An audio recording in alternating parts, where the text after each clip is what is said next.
This is episode number 580 of the InnerFight podcast.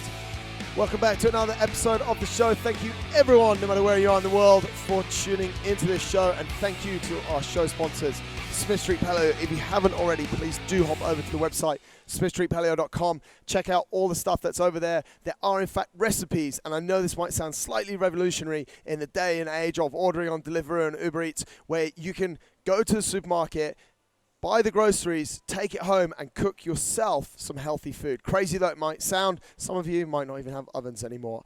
I'm not too sure. I do. Holly cooks for us. The recipes are awesome, but if you do want food delivered to you, they also do that. You could be on a meal plan. Obviously, if you're here in Dubai, slightly more challenging. If you're somewhere else in the world, hop over, send them an email, hello@smithstreetpaleo.com, and find out all about it.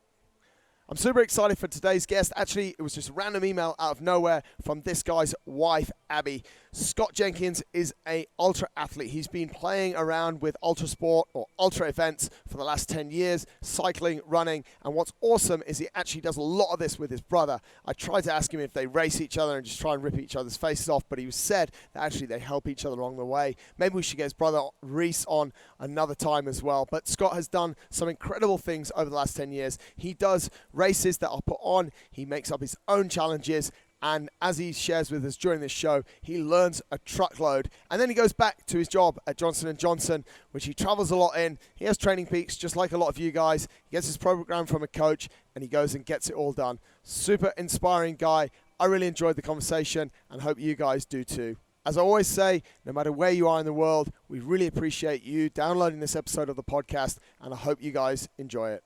Let's jump into today's show. Welcome back to another edition of the InnerFight podcast, ladies and gentlemen, and thank you as always for tuning in. Do, as I said there, hop over, check out sponsors, Smith Street Paleo, keep the wife happy. Yes, that's my wife's company. Today, I'm joined, this is another Skype one, so if we do have a little bit of issues with the line, bear with us, guys. We're doing our very best here, and you know what? If Joe Rogan can interview people on Skype now, then so can Marcus Smith on the InnerFight podcast. Without further ado, I have on the line all the way from the UK, Scott Jenkins. Mate, how's it going? Hey, good morning, Marcus. How are you? Yeah, all good here, thanks. Just had my morning coffee. It's looking a bit colder than it might in Dubai. I'm just looking out the window thinking about my run later today, and it's looking a little bit wintry here is what I'd say. I need to come to Dubai and get some sunshine. Mate, you absolutely do. Now, Scott, I've just been reading, and I got it a few months ago, actually. We've been trying to get this interview done for a while, but reading your bio, reading about some of the endurance events that you've done and some of the stuff that you have planned, mate, you're all in on this stuff, aren't you? Thanks, mate. Yeah, absolutely. I've been doing it since in 2010, just setting myself different challenges and just going out there and having an adventure, experience in life, and trying to do some good and raise money for charity along the way. And over the past kind of 9-10 years, we've just been out there doing different challenges, doing different races, and just having an adventure. And it's similar to what you do too. I saw that you did 30 marathons in 30 days. How did you find that? Mate, yeah, as you know, they're all good ideas at the start, and then you get sort of, I don't think it really matters how long a race is, but there's always this middle point where you're like, is this a bit too much? And then, you crack on and you get through, and yeah, it was wild, mate. It was absolutely wild. And it's crazy to think that it's a year ago already as well.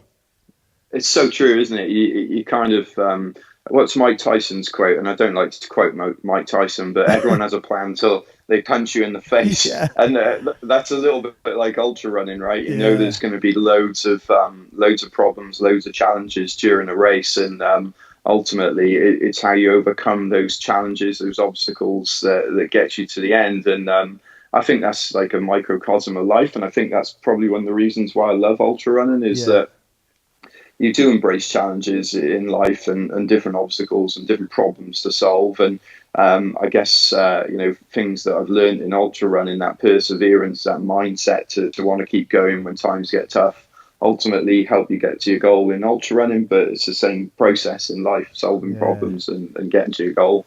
Absolutely, mate. Mate, I want to just dig a little bit, like rewind the clock. You've obviously got a lot to share there, and it's absolute gold already, mate. But the question that I often get asked, and I'm sure you do, is how did it all begin? Like, do you just wake up one morning and go, "Oh yeah, I think I'll go and run a few 100Ks next week"? How did it start for you, mate?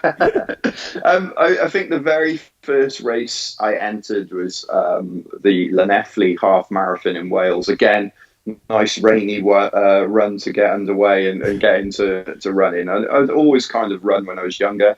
Grew out of that, played some team sports, played some rugby and some football. And then kind of had a void in my life where I'd stopped playing team sports and was looking for a different kind of sport to focus on. And I thought, actually, you've been able to run in the past. Why don't you give that a go again? So I got back into it, signed up for the Mekele half marathon, thoroughly enjoyed it despite the rain and the wind, chucking it down. Got through that, and I kind of went through a training program again where I was kind of lacking a goal, lacking something to work towards. And it was back in 2010, and one day myself and my brother were chatting, and I said to my brother, I said, "Do you ever go for one of those runs where you just think, God, I could keep going here?" And I'm sure everyone has them. You have good days and bad days, but on those good days you think, wow, keep going. How far could I push it? Yeah. And he said yes, and our friends over in America kind of felt the same way. He's a great runner, a guy called Rusty Tolliver, who can he'll run for days as well. And the three of us just devised this race. It was, there was no kind of structure to it. It was very kind of ad hoc. So we decided that we'd run from Boston in Massachusetts to Austin in Texas. As you did. Yeah, I've still not run an official city marathon like New York or Right. anything like that. And I'd like to do London one day, but we just went out to Boston, got on the plane, went out there, got to the start and kind of picked somewhere that was 26.2 miles in the direction of Texas. Wow. And ran it. And then got to the end of that first day, our support team picked us up. Went off to a hotel, and then the next day they drove us back to where we finished, and we did the same thing over and over for 75 days. Wow. And in the end, it turned into a 2,000-mile run all the way from Boston to Austin, and that kind of got us hooked on doing these challenges. Yeah. For kind of good causes as well. So when we decided to do Boston to Austin, we all picked a charity. It was Macmillan Cancer, Nice. British Heart Foundation, and Help for Heroes. So we all picked one.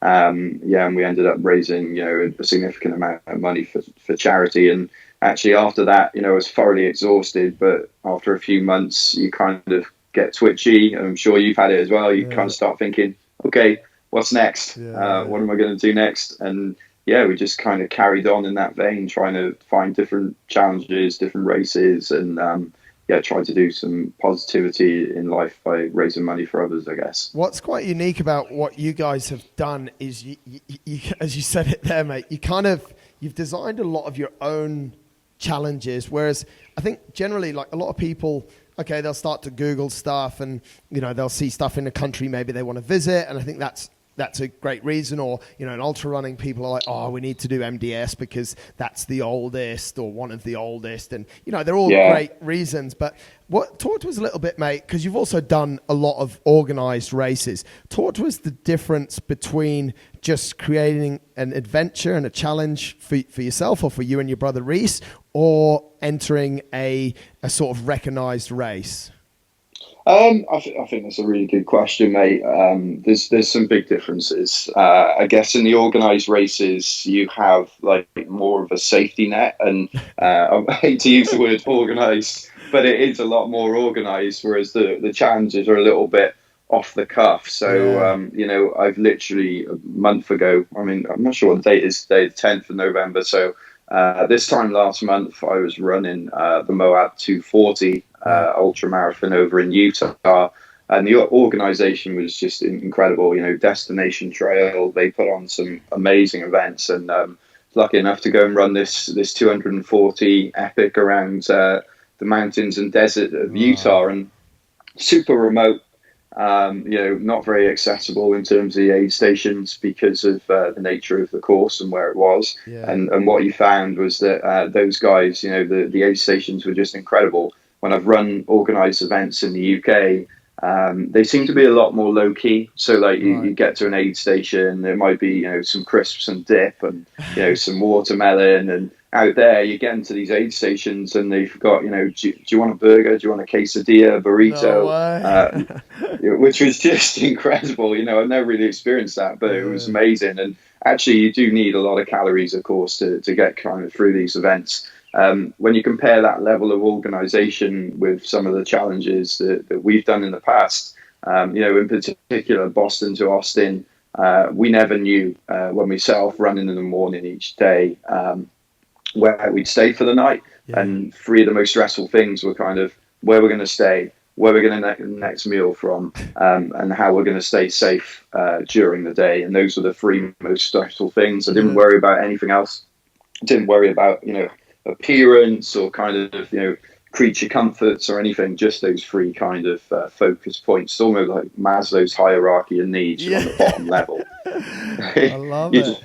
You just want to kind of survive. And same thing with like running across Iceland. All I wanted to do was just make sure that, we survived the day. Whereas those organized events, that, help is only a kind of phone call away. And if you're really in a bad spot, you can get out of it kind of thing. Whereas the kind of self-made challenges, a lot of the time you're all in, I guess. What makes you, what is it more exciting, mate? What's the, a lot of people will say, well, listen, a lot of these events are quite dangerous. To have that safety net there of the support crew, whoever it is, that's great. But there's obviously something inside you, because you're creating a lot of these events on your own, that just says, no, I want that little bit. I want this some unknown edge, like you said there. You don't know where you're sleeping. You might not know where you're going to buy food. What do you think it is inside you, mate, that is like a desire for that challenge? That's again, mate, really, really good question. I think that when you kind of look at modern life, right, in general, as a species, we've become so sedentary. And I work in orthopedics for Johnson & Johnson. We specialise, ironically, in knee replacements. And surgeons ask me all the time, so, you worried about, potential arthritis when you get older and those kind of things. And my answer is like, no, I'm not really worried about it, because if I get arthritis, it'll be because, I've had an adventure in life and I've gone out and done some good. And you'll see way more people getting arthritis because of sedentary lifestyle, because of obesity, because of inactivity, and the way that the world is designed for us today. So, appreciate I've rambled on a little bit more. My point is, we're so kind of micromanaged in health, in safety, in everything that we do, in every aspect of our lives, that I really get a kind of adventure feeling from.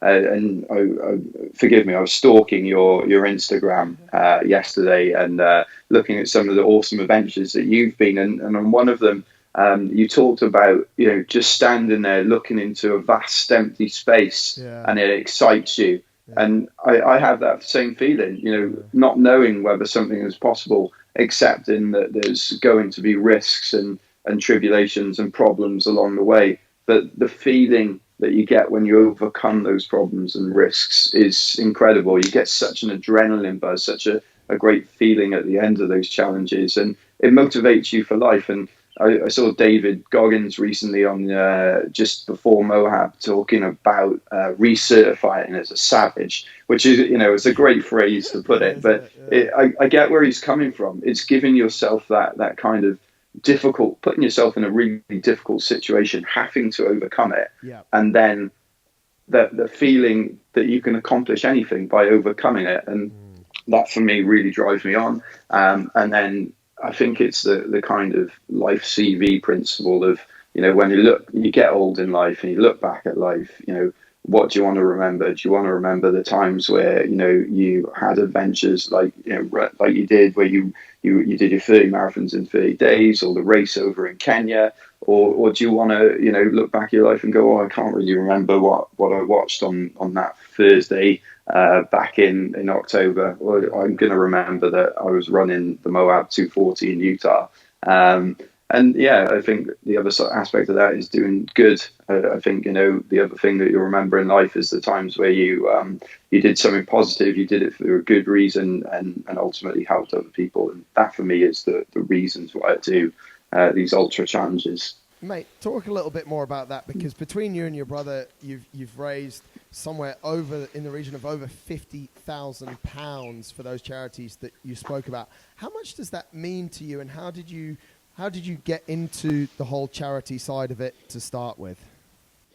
It means a hell of a lot to me, mate, and I'm really, really grateful to the people that have supported us, helped us accomplish those challenges, but ultimately have donated as well to help us raise such an amazing amount. I'm so grateful to people, and I'm always conscious of asking people, for money for charity, but I've just been kind of blessed by having some great people around me that want to support us and want to see us put ourselves through these crazy events.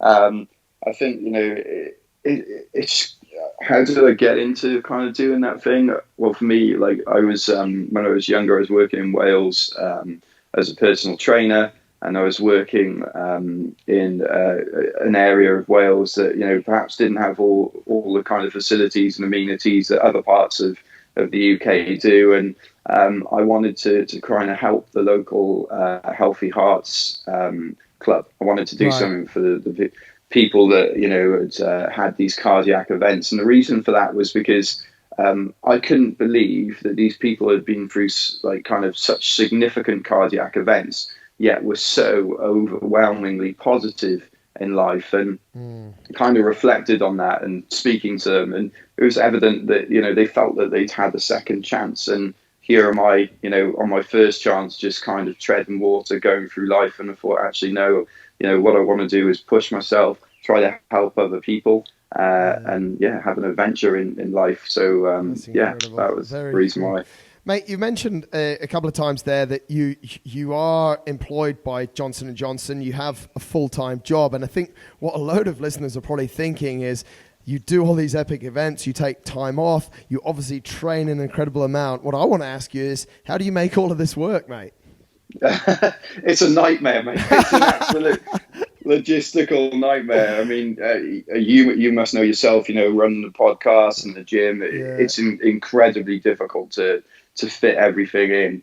I'm very lucky. I've got a great coach, a guy called Lawrence Cronk, who's been training himself in doing triathlon for a number of years, but runs a endurance training company down in Cardiff in Wales. Right. So he does all my programming remotely for me via the Training Peaks app. Yeah. And I just go out and kind of execute on it. I'm pretty kind of focused, so I don't need someone to tell me, "Hey Scott, get out of bed and start running." I can, which would be nice to have, but the reality is that I travel quite a lot with work, so I always take my kit with me wherever I go. I know that I'm just a click away on my phone, bring up the app, and there's no getting away from it. I've just got to find a gym or find an area to go for a run. And I saw one of the great things that you're doing, the initiative around making your city the gym. I think that's such a good idea, and I think it encourages people to just go out, explore new parts of their city whilst being active. And that would be really handy for someone like myself if I'm traveling, let's say to Leeds, to know, okay, I can go to this area of the city and get a workout, whether that be aerobically or doing some bodyweight exercises, whatever it might be. I just think that's such a good initiative. So massive credit to you on that one, mate. I think it's awesome. And then I think the other thing with training is you just got to kind of grind it out, accept that this is what I'm doing. There's a reason for it, and if I don't do it, I'm going to find myself all alone in the desert in Utah and really be paying the costs for it. So remembering the end goal, I guess, is the other part of it. How does your training look, mate? If we dive into a little bit of that, how much generally do you run a week? And I'm interested to hear, like, you obviously can go for hours, mate, with the stuff that you do, but do you do a lot of strength training? How does it all sort of come around? Yeah, I do. I'm not like one of these runners that only runs. I think probably because of my background in being a personal trainer when I was younger and playing in team sports, I really do enjoy still doing functional exercise with weights. You know, doing squats, deadlifts. I still do a bit of bench press. Still get get those curls in. We mate, can be mates forever. Definitely. I need to come out to Dubai and come out and check out the InnerFight gym, dude. I'd love to come over there and have a train and come for a run with you at some point in the future. We'll take you to the desert and the mountains over here. It's a little bit different, mate, but it's equally as challenging and often quite as brutal as well. Yeah, I'd love that. I was going to actually, and before I answer your question, what's the ultra scene like out in Dubai? Is there a scene, or is it just a group of run? There is a scene, mate. It's sort of grown over the last few years. There's about 4 or 5 local races throughout the season. There's and they're mainly one dayers, so 60k, 100k, 50k races through the mountains. And in the 100k, I think there's about 3,500 meters of elevation, so there is quite a bit of elevation. And then they actually have, which is on our sort of in our backyard where we spend pretty much most weekends, much to my wife's maybe not so much happiness, but out at a place just about half an hour from the gym is a full desert, and it's where they host the Al Marmoom Ultra, which is a 300 kilometer ultra marathon, multi-stage, over about 5 days. So, which I'm to be honest, mate, I've never entered because it's where we train the whole time, and it's quite expensive. It's only about, well, it's a little bit cheaper than Marathon des Sable, so it's about £3,500, and I think £3,500 to run around on my training paddock is probably a little bit excessive, but that's the thing, mate. We create our own, similar to what you guys do. We create our own challenges out there. So yeah, if you guys come over, we go and spend, when we're training people, we're dialing people into ultras, especially if it's desert stuff. We'll take them out there and we'll spend 3 days out there and cover 150, 160k. Set up a campsite and just be out in nature, mate. And I think, we're probably very similar on that, what you were saying earlier, just to be out there and you just look around and it's just like, wow, it's pretty special, it really is. And I mean, some of the places that you've been to are incredible. I want to actually publish the list. I might do that in the show notes. If you guys that are listening in want to see all of these events that Scott's done, mate, you're sort of, as I was saying earlier, your resume of events is just absolutely wild there. Thanks, mate. We'll stick that up, mate. One thing, I got distracted, but we'll crack on with one thing that I wanted. You spoke about it before. Actually, is about distractions. No pun intended there. But we're obviously in a world, mate, where there are a lot of distractions. You disengage. You get out. Talk to us about the benefits that you felt from that, because obviously in Johnson & Johnson, you're with one of the biggest sort of pharmaceutical companies in the world. It must be really intense. How important to you is the disengagement, getting out, phones off, and just being in nature? I mean, mate, it all ties into my training as well. Your previous question, like around my training block, I do run, I do lift weights, and I do try to stay active. And I think, when I think about the corporate lifestyle, it's, it's high pressure. It's a tough situation on a day-to-day basis, not unlike an ultra. So I think the only reason or one of the only reasons I've been able to be successful in corporate world is because of this kind of nature of experiencing difficult times in ultra marathons, in ultra challenges where you're in a difficult situation, you have to overcome it. And but also, not kind of falling into this place where you kind of have a pity party and you think, oh God, woe is me, there's no way I can go on. And when you think about the corporate world and the nature of, working on big deals, it might take 12, 18 months on some of the things that we work on, some of the projects, and it might not work out the way that you wanted it to, but what do? You kind of pick yourself up, you adjust your strategy, whatever it might be, and and work towards the goal. And I think the good thing about Johnson & Johnson as a healthcare company, you know, they've got three divisions: consumer, pharma, and medical devices. Right. Ultimately, you know, they're working towards improving the healthcare of humanity. You know, whatever the kind of injury or prognosis is, a lot of the time there's an area that Johnson & Johnson will be interested in trying to develop. And for me, I think, you know, they're kind of recognizing, as a lot of corporate companies are now, the importance of having a work-life balance, because if you work too hard, you're just going to be stressed. You're just going to be focused on your job. And I think you've got to have that balance. So for me, I've always done ultra challenges before I worked for the company. It just so happened that when I started working there, I realized that actually it's a great way to switch off. You know, the modern world, you're in the middle of nowhere, you've got no phone signal, you're forced into a situation, or you've chosen to force yourself into a situation where for you to kind of get through, for you to get back to a normal life, you've got to overcome these challenges. And that's a lot like life is itself, overcoming challenges. Absolutely, mate. Yeah, very, very, very good answer there. And, you know, I think what you said, I think some people are often like, they look at ultra and we don't bring the link directly close enough, should I say, to the business world. And I was commenting on a piece of research the other day in a newspaper article, and you know, it was saying that, you know, during ultra we sort of turn our mind off and we end up doing damage to our body because we're so fatigued. And I just turned around to the journalist and I'm like, yeah, but what about these people in the corporate world that are so fatigued, but we're letting them make decisions? And the example I gave was about our finances, you know, and so you've got a guy who's completely fatigued and you're now asking him, okay, how should I invest this $500,000 or this £10 that I've spent my life saving for? And, you know, he's fatigued, he's not eating well, he's not slept well, and we're letting him do it, you know? So I think the two go hand in hand. I think they're healthy for each other, right? Yeah, definitely. I completely agree with you. You know, you can't make the right decisions if you're completely fatigued. And, you know, I've experienced that in ultra, and I've experienced that in the business world, and ultimately realized that you kind of need that opportunity to recharge, reset the batteries, and move forward.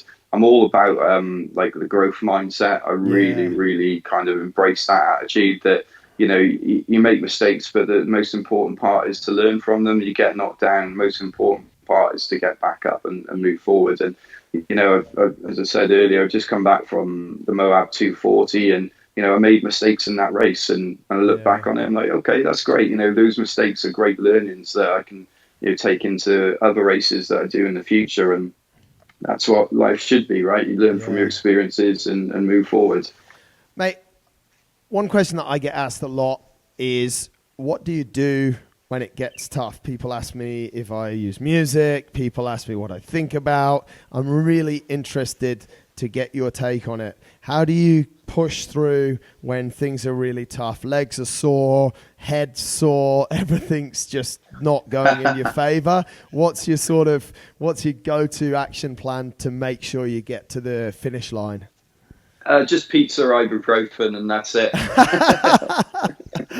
Love it. Yeah, just put some ibuprofen sprinkled on top of the pizza, and off you go. No, I know exactly what you're talking about, that dark kind of hole, and usually find it somewhere in the middle of the night where I'm running along the trail, and like, oh God, you know, this is terrible. I've still got another 24 hours of running or 30 hours of running to do, or whatever it may be. For me, I think it starts with why. And I know it's something, it's a principle that I've kind of stolen a little bit from someone called Simon Sinek. I'm not sure if you're familiar with him. Everyone needs to go and watch that. I mentioned it on this show hundreds of times. Put into YouTube, Simon Sinek, start with why. This is what Scott's going to explain to us right now, but it's well worth watching as well. It's so good. It's so good. And I went to see Simon in talk in London last year, and it was obviously primarily all about the business world, which is what he talks about. It starts with why, and finding the reason you do what you do, and if you remember that reason, you can get to your goal ultimately. But his principle, I'm not going to spoil it. Go online and watch the video. It's fantastic. But for me, it does start with why. So why did you choose to put yourself in this ultra endurance challenge? Well, 9 times out of 10, it's for me that I want to have an adventure and I want to do some good. So normally I'm raising money during these events for Operation Smile, which is a charity that I'm an ambassador for.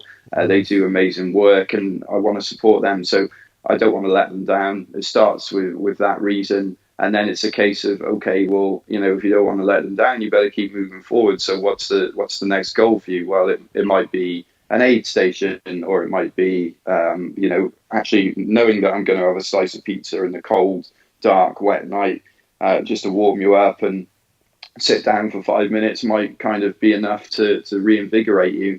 And then it's, moving on to the next aid station. Before you know it, you're out of that kind of downwards spiral and you're feeling more positive again. I do think, and it only comes with the kind of experience of doing these events, you need to have the capability to be able to recognize, and it's almost like peaks and troughs. You need to have the capability to recognize when you're in a downward kind of trough, and recognize when you're on the crest of the peak, and just keep a level head.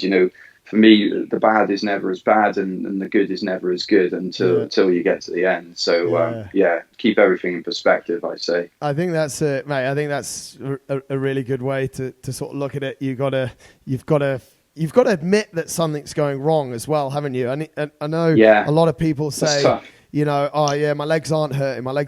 Well, they are hurting. And if you keep trying to convince yourself that they're not, you're almost fighting something that's quite natural. You got to almost say, yeah, I'm in this trough. My legs are hurting. I'm freezing cold. I actually don't really want to be here, but I'm going to just pull things back a little bit, and I'm going to get to that next checkpoint, which in our sport, for the most part, I know you've done some stuff that doesn't have checkpoints, but for the most part, there's a checkpoint 20 Ks away or 30 Ks away, or some even closer. And it's not really that much time to suffer, is it? It's a few hours and then you're there. Yeah. And I think, great point. It is getting through that checkpoint and accepting that there's a problem and what's the root cause of the problem, and finding the solution. If I'm in a lot of pain, then I do take some ibuprofen, and as long as you're staying hydrated enough, then you can make it through to the next aid station. Or if my heart rate's dropping, is it because I'm dehydrated, or is it elevated because I'm dehydrated, or is it dropping or getting high because I haven't taken enough calories on board? And I think the key to it is kind of dealing with the problems early enough that they don't become problems that cause a DNF. And things like blisters typically are one of those big things that if you ignore it at the beginning, it's going to catch you in 50 miles time, and you're going to pay the ultimate cost for it. Mate, you mentioned a word there, DNF, did not finish, had to quit, couldn't make it to the end, all means the same. Have you experienced that, mate? Yeah, definitely. Not so long ago as well. Trying to think. So 2000, last year actually. So I ran a race called the Thames Path 100 in the UK. Made some mistakes early in the race. So it's a 100-mile race from literally just around the corner from where I live to Oxford along the River Thames. It's relatively flat. The thing with the flat races, though, as you'll know, as someone who works in the fitness industry and runs ultras, the flat races are actually quite difficult because of the gait cycle. You get a lot of pain because your muscles are always working the same way. But when you run trail, you get more kind of uphill, more kind of downhill. Your gait cycle changes. I do probably prefer the trail kind of stuff. But anyway, I did DNF at that race 50 miles in, and it was due to a mistake. It was quite unseasonably hot, not hot by Dubai standards. But it was at the beginning of May. We'd just come out of a rainy April, and all of a sudden, the temperature changed to kind of like 25, 26 in the day. When you've been training in kind of wet and cold and 10, 12 degrees, it was quite a big shift. And I didn't really appreciate how hot it would feel. Not that it was actually that hot, but it felt quite hot. And then during the kind of early stages of the night section, temperature dropped significantly, right. And I left the last but one aid station in the daytime. Still wearing my daytime clothes. It was a stupid mistake. Temperature dropped massively, and all of a sudden you're starting to get frost on the ground, and I started shaking and couldn't get back from kind of that going towards a shock kind of scenario. Even drinking warm tea, things like that at the aid station, it was just too late, and I'd made those mistakes, and it was kind of a sequence of mistakes led to the DNF, and learned from that. Went away to I was lucky enough the next day, so I was pushing in that race. I was trying to go sub 24, and the reason was because my wife and our friends, we'd booked a trip to Hawaii the next day. So I was that was probably the reason why I left my clothes at the aid station, because I was thinking, you need to get this done, because if you don't, you're going to miss check-in for your flight. So, oh mate, yeah. So it was my own stupid fault, right? You don't book flights the day or 2 days after an ultra now, I guess, is the learning from that, right? Yeah, definitely. Do not do that. It's a really bad idea. Yeah. So I did make the flight because I DNF'd. Went out to Hawaii and kind of gently got myself back into kind of training out there. I was really disappointed. Took the learnings from that race, and a week after getting back from Hawaii, so 3 weeks later, I entered the Grand Union Canal race, which is an awesome race in the UK. It runs the length of, I don't know if you've ever seen the show Peaky Blinders. Yeah. It's the Grand Union Canal, which runs all the way from central Birmingham all the way to central London, finishes in Paddington. It's a 145-mile foot race. As you can imagine, next to a canal, it's completely flat the whole way. Which makes it difficult. You run through the night through some edgy, sketchy areas of the UK, and it's an awesome race. Some great volunteers, great race organisation, and I was lucky enough to take those learnings from the Thames Path and take them to 145-mile race and be able to finish that. So, having that growth mindset of wanting to learn from the mistakes made a massive difference. Yeah, absolutely, man. I think that's one of the biggest things, and you speak about it so positively. It doesn't always go according to plan, but you learn and you crack on. No one, and we hear this a lot, but no one died. Everyone, made it through. You got your flight to Hawaii the next day, and you pull yourself together, right? Yeah, exactly. And, when you look at it, if you said to anyone, probably 95%, no, even 99% of the population, I just ran 50 miles today, they'd go, what? That's amazing, incredible, well done. Yeah. But it just so happened that in this kind of crazy sport that we're in, that's not what we committed to as the goal. Yeah, exactly. And my wife let me know that it was not good enough as well. And the one thing I'd like to do is just give a shout out to my wife and my friends, who a lot of these races, a lot of these challenges, I couldn't have completed without them. At Moab back in October, one of my good friends, Rydian Morgan from Wales, he'd flown all the way to Utah to crew me and support me in the races. I had my wife Abby Fleming and my good friend Jacob Cooper from Tahoe. We'd all met in the Utah desert, and these guys go through a hell of an experience too, in supporting me through these races. A lot of the time, one of the key motivating factors in wanting to get to the finish is, you don't want to let your friends down. It's not like I don't want to just let them down, but you feel that finishing the race is, a part. It's for them as much as anything else. Like the buckle at the end of the Moab race. It's their buckle as much as it is mine, because I couldn't do it without them. Yeah, no, absolutely, man. I always say that, and it's actually one of my biggest motivations as well. My family, my parents, mum, dad, my sister, and my wife as well. It means a lot, and I think it's a lot of people expect us to thank them, but you do use them a lot for motivation during the races, don't you, as well? You think about them and you're like, gee, they've given up a lot as well to get me here, and it's a big motivation to sort of get to the end, because they've invested a lot in it. All right, they haven't done the hundreds of miles training that we've done, but they've invested a lot of emotional energy in us as well, haven't they?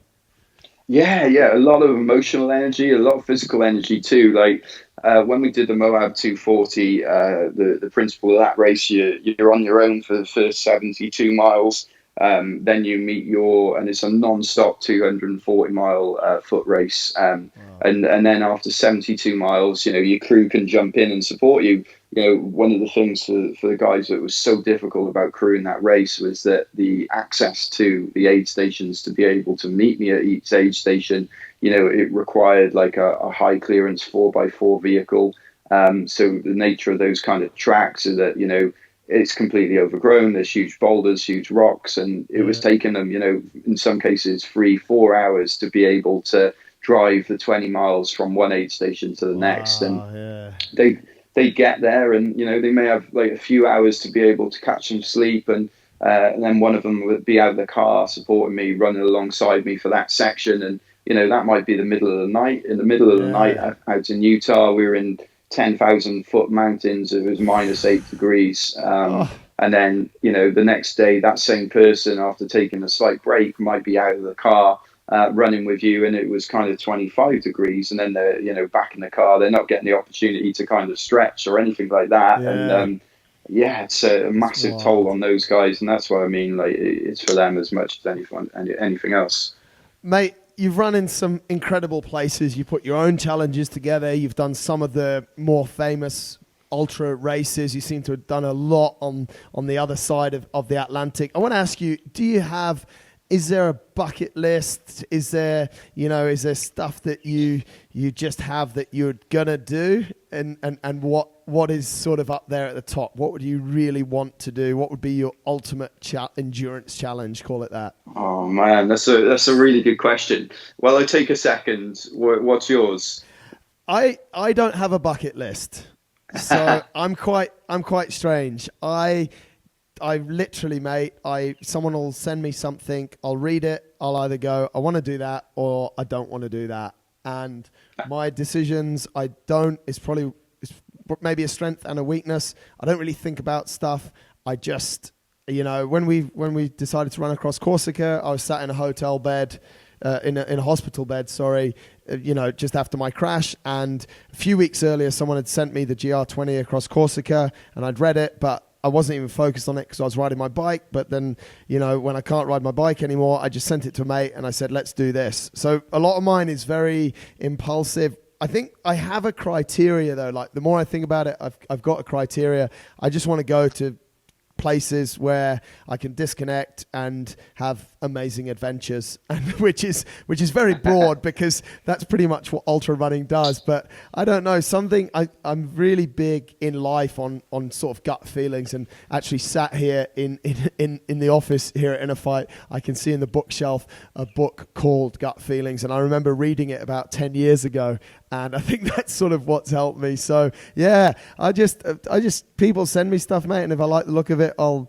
enter, or I'll do it. But I'm actually, and that's why the question about making your own races or challenges or doing current races is actually something that was a very selfish question of me earlier, to be honest, mate, because No, it's a good question. I've been thinking about it a lot recently, and I'm like, some of these races, sometimes you get caught up a lot in the race and racing someone, which is great. I love that, and I love the competitive edge. But some of the best stuff that I've done, I've just, it's just been riding in the Alps with a bunch of mates. And I think the type of personality that we probably both are, you don't get to the bottom of a 20k climb. You've climbed Alpe d'Huez, I've climbed Alpe d'Huez. You don't get to the bottom of Alpe d'Huez and just say, shall we take this easy? You absolutely flog yourself with everything you've got to get to the top as fast as possible, right? So it's not like this is the easy way out. What you did in the States, 75 days, 75 plus marathons, like that's not the easy way out, So yeah, it's very interesting. Yeah. But there's a lot of stuff around at the moment that looks good, right? Yeah, there's so much, and I think the three. So I do have a bucket list. The three things. I speak for 5 minutes and you've come up with something great. No. So I've been, I guess post Moab depression, where I'm trying to figure out what my number one goal is. And to be fair, my number one goal since I started doing these challenges, having read about Badwater, is to run Badwater 135. I've done a lot of the challenges that I've done to try and work towards that goal of being invited to run that race. My brother was fortunate enough. Rhys was invited to run the race this summer just gone. Amazing. And I went out and crewed him for that. We've actually, run the Death Valley course, the 135 miles twice, ad hoc ourselves, because we wanted to get the experience of running that particular route, so that one day, we could build up our CV enough to be able to apply and hopefully get in. Yeah. He's achieved that. What I would love more than anything is to be able to apply this January and get an invite to go and race out there next summer. Wow. What would make it even better would be if my brother can get into the race at the same time. Then we can have a right old ding dong and see who wins, which would be cool. Yeah. And then two of my friends are actually Jake and Rid, the guys that crewed me out at Moab, are both qualified for Western States, so have put their names in the lottery for Western States next year. So I think Western States is definitely a race that I'd love to do. That's probably second on the list. Yeah. And then UTMB is third.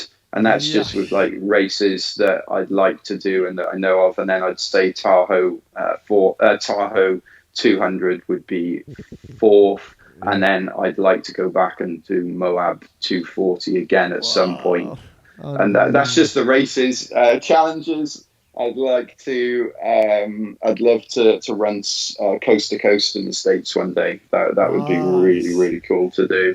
Yeah. And then having spent a bit of time in Colorado before the race down in Utah this October, it's a beautiful area. So I'd love to try and do some kind of challenge out there in the mountains at some point. That would be cool. I'm just not sure what yet. Incredible, mate. That's as I said a few times, you've got an incredible list of stuff you've done, and you've got an equally impressive list of stuff that you want to do, and I'm sure you will, mate. That's very.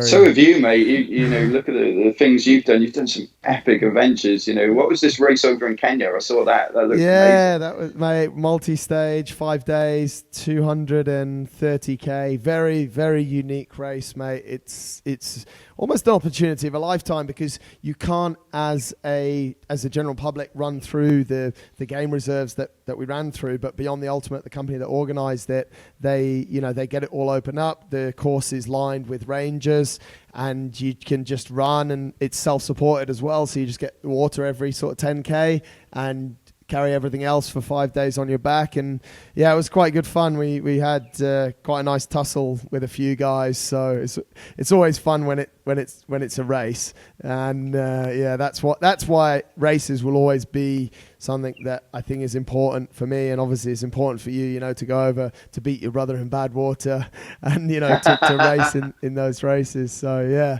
mate, before I feel bad that I said that now. He's going to be gunning for me. I should have kept it under wraps. Well, from reading what you guys have been up to, I think there's probably an underlying amount of incredible support. But being brothers, I think there's probably an incredible amount of competition as well.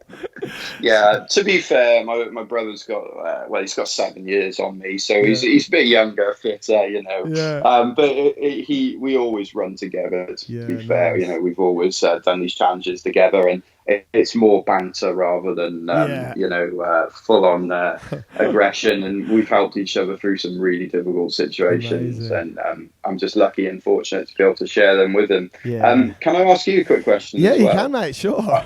I really like the name InnerFight. Where did that come from? Is that something personal to you? It was something personal to me. To be honest, mate, we're thinking of names, and I sat there, and it's almost like when you're trying to think of calling something something, and I'm not massively creative, and it just got to a point where I was just like, I can't figure it out today. And then the next day we're like, what is this thing, like what's it really all about? And it's a lot about what we're talking about, you know, all of this stuff that we've been speaking about. We've spoken as much in the last 40 minutes about motivation, about an attitude, about the mental side of things, and you know, and that's where it came from, mate. It's just the war that goes on in your mind, you know. It's a mental battle. It's mental decisions. It's choices that we make that enable us to go out and to live the life that we want to live. And if you're really living life, you're doing incredible things. And you and I define that obviously a lot with ultra events. And you know, I just thought, yeah, it's a little bit aggressive, you know, to have fight in your brand name. And I was like, well, this can go one of two ways. And again, mate, gut feelings. I was just like, yep, this one works. It's InnerFight, inner mind fight, the war. And, you know, if you just get some InnerFight about you and keep cracking, then you'll live, pretty cool life. So yeah, that's where it came from, mate. Yeah, I suspected it did, and you know, I suspect a lot of it is born out of, you know, obviously the crash that you suffered, which must have been terrible. But having that attitude, that mindset of wanting that inner strength, that inner fight, if you like, to move forward and accomplish great things. So I really like it, mate. It's strong. Thanks. I think, you know, and I'm a massive fan. People that listen to the show would know, you know, I'm a massive advocate of, you know, we're products of our environment, and I think it came a lot from my parents. My dad would always just be super calm, very similar to what we've spoken about, you know, in tough situations in ultras. It's like, okay, what's going on? What can we do about it? And let's crack on. And, you know, when I was a kid, that was the attitude that he sort of bestowed on me. And, you know, I always looked at him and thought, like, this guy can get through anything, you know, and his mental state is so super calm. So yeah, mate, that's where it came from. It's interesting as well, because we came up with the name in 2008, and then, you know, obviously MMA and all of that stuff has got it sort of exploded since then. So we still get a lot of people coming into the gym now and goes, can we fight in here? And I'm like, no, we don't want to fight, we just want to have a good time. And people are like, yeah, but you've got fight in your name. And it's like, yeah, guys, there's a long story, but the boxing ring's down the road, but if you don't like that, come back. So always, you should just take them out for an ultra, then they'll get it. Just don't say anything, just take them out the door, make them run like 10 miles in the desert. They'll get what you mean. Exactly. Mate, before we wrap up, I want to ask one final question that I asked to a lot of our guests. And again, I don't really prepare people for this, so if you want to take a little pause. But the question is, mate, you shared a lot with us, Scott, but if there's one piece of advice that it was the last piece of advice that you were going to leave for us or write down on a piece of paper of everything you've learned, or just one thing that you always just go back to, what is that piece of advice that you've got for the listeners? Wow, that's a really good question. I love that you just dropped that in the end. I guess in regards to life, in regards to ultra running, in regards to any sport that you do, or any challenge that you face in life, you just got to, if you get knocked down, get back up and keep moving forward and learn from your mistakes. You know, I guess if it was to kind of summarize it, have a growth mindset, have a positive attitude, and never give up. You know, if you can learn from your mistakes, you carry that into your successes, and carry that into the next situation that you face, then you'll keep moving forward and get towards your goals in life, whatever they may be. Amazing. Mate, Scott, you're an absolute legend. I can't wait for this show to go out. There's so much good value in it. I am definitely, if it's all right with you, putting your running CV in the show notes. And I really encourage people to hop over there and check it out, because you've done some amazing things, mate. You've got such a nice attitude about it as well. You're doing it for a great cause. You're doing it, a lot of it, with your brother. And you're working for Johnson & Johnson. You're living life, mate. It's amazing. Mate, thank you so much, and you know, massive kudos to you as well. You know, seeing what you've accomplished in your ultra running and in life in general, and it's inspirational, mate. So it's really good to catch up with someone with the same positive attitude, that growth mindset of wanting to accomplish anything they can. So I hope that we get to meet and go for a run one day soon. Yeah, go for a run across the country. And mate, I think you know what would be interesting as well is if I do a show just with your brother and get him to spill the beans on what you're really like. And but no, I mean, you guys, mate, it is absolutely awesome, and I'm sure this is the first time, but not the last time we'll connect. And I think you'll have got a lot of our listeners very, very fired up, mate. So we really appreciate you coming on. Absolutely awesome. Thank you. Appreciate your time. Scott, thanks, man. have a fantastic day, mate. Thank you so much for taking the time. No worries. Thanks, Marcus. Scott. Cheers, mate. Cheers, mate. Bye-bye. Bye. Bye.